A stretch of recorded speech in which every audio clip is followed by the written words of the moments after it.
Mel è una delle piazze più interessanti della provincia di Belluno, è l'unica che è rimasta intatta nella lettura assieme a quella di Fetre, il centro storico di Fetre e di alcune diciamo, pezzi di Belluno, ecco. Però come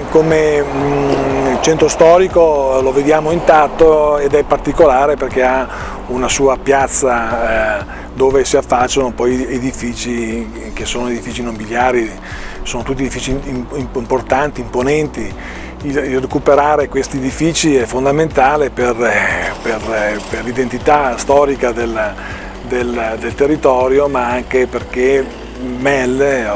entrato tra l'altro tra i borghi più belli d'Italia, per cui il cammino che ha intrapreso l'amministrazione di valorizzare appunto questi palazzi è di fondamentale importanza proprio come attrazione turistica, ma non solo, ma come recupero culturale appunto della propria identità. Gli interventi che sono stati finanziati dal PSR si sostanziano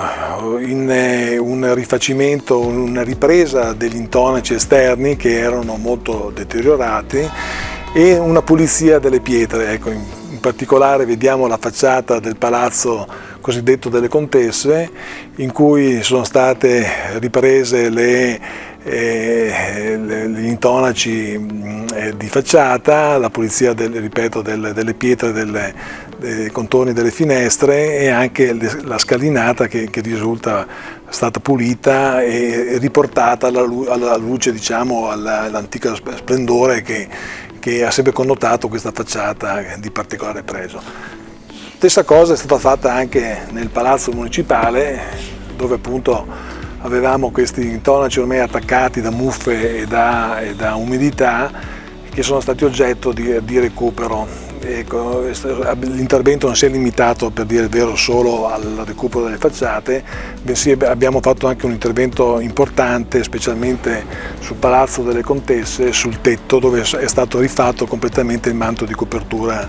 del palazzo.